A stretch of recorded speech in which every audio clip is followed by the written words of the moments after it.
Bonjour, pour aujourd'hui nous allons voir ensemble la marche à suivre dans l'utilisation d'un logiciel simple et gratuit, un logiciel de retouche qui se nomme Picasa. Il est édité par la société Google. Nous allons voir ensemble dans la première partie le téléchargement ainsi que son installation. Par la suite, nous allons voir le traitement de l'image, la façon de recadrer cette image, de la mettre en valeur, à savoir le contraste, la luminosité, les anti-yeux rouges, ainsi que l'insertion d'un texte. Et dans la troisième partie, nous allons voir comment la sauvegarder.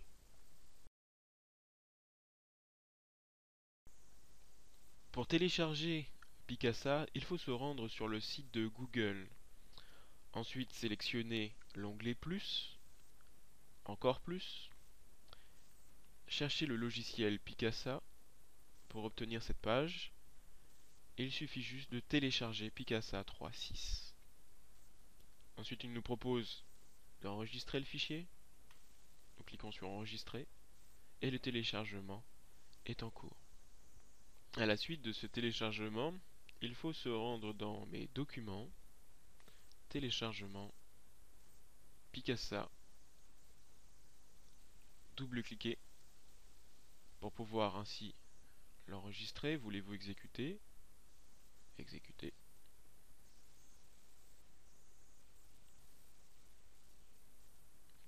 Ensuite, Picasa nous propose la licence.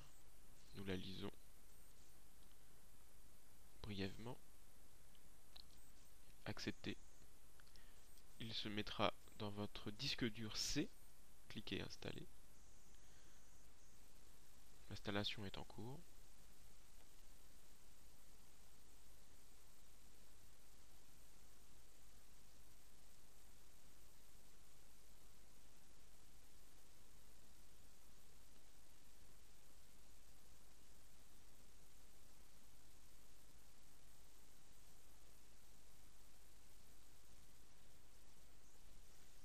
Il nous propose un raccourci sur le bureau, ajouter un raccourci ou un lancement rapide, définir Google comme moteur de recherche, par défaut dans Internet Explorer, envoyer des statistiques d'utilisation anonyme à Google et lancer Picasa 3.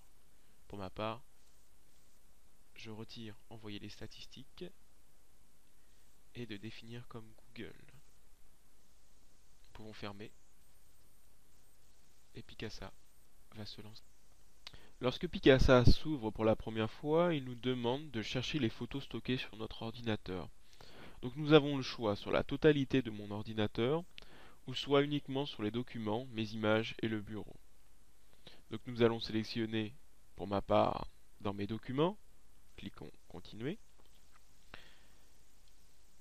tout sélectionner. Donc là il va nous chercher les fichiers JPEG, TIFF, BMP, GIF, PNG, TGA, format RAW, tout sélectionner, donc c'est déjà sélectionné, et nous allons cliquer Terminer. Par la suite, nous obtenons ces photos, donc pour ma part sur mon ordinateur. Nous allons pouvoir travailler directement sur celle-ci pour faire un recadrage, par exemple. Donc nous sélectionnons ce dauphin, double-clic.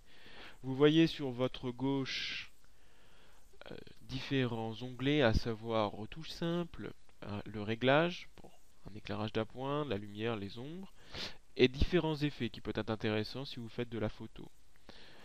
Retournons aux retouches simples. Nous avons dit que nous allons recadrer cette image, donc nous cliquons sur l'icône recadrer. Google nous propose 3 versions, mais nous allons le faire manuellement.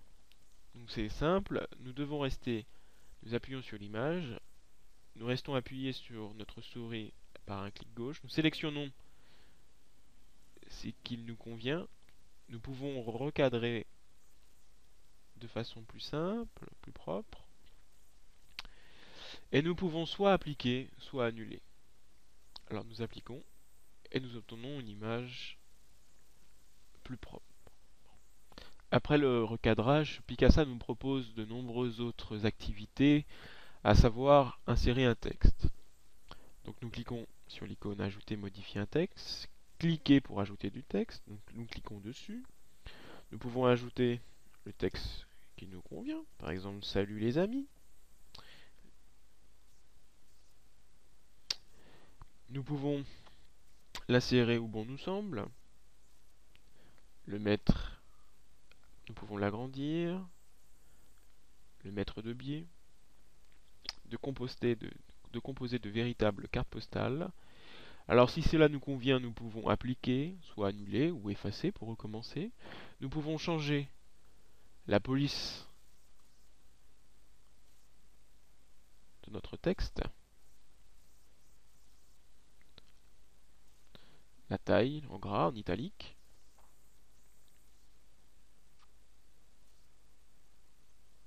Et voilà, si cela nous convient, nous pouvons appliquer. Nous pouvons également effectuer une couleur automatique pour réchauffer le contraste automatique. Donc nous voyons un changement sur l'image, donc tout est automatique. Nous pouvons effectuer un éclairage d'appoint. Donc là, si je mets à fond, l'image est brûlée. C'est une option intéressante lors de photos prises dans l'obscurité, exemple un feu d'artifice ou sous un porche. Nous avons également l'icône effet. Nous pouvons régler la netteté, le réchauffement des couleurs, ou nous pouvons même créer un flou artistique, ou un noir et blanc partiel ou total. Nous allons faire un noir et blanc partiel, donc nous pouvons sélectionner l'endroit qui nous intéresse, la taille, voyez, et la netteté. Voilà. Nous pouvons passer d'un cercle à de plus en plus flou. Également, si cela nous intéresse, nous pouvons appliquer. Et si notre travail est terminé, nous devons ainsi l'enregistrer. C'est ce qui nous amène à notre troisième partie. Picasa nous propose deux options. Nous pouvons transférer directement vers un site web, vers le site de Picasa. Donc pour celle-ci, nous devons créer un compte. Ou bien, nous pouvons l'exporter, c'est-à-dire l'enregistrer sur notre disque dur. Par défaut, il se place dans Mes images, Picasa Exportation. Nous allons donc donner un nom, donc par exemple dauphin, à cette image pour l'enregistrer. La taille de l'image, nous pouvons utiliser la taille d'origine, c'est-à-dire celle que nous avons travaillée, ou même la redimensionner au format que nous voulons. Donc nous allons conserver et utiliser la taille d'origine.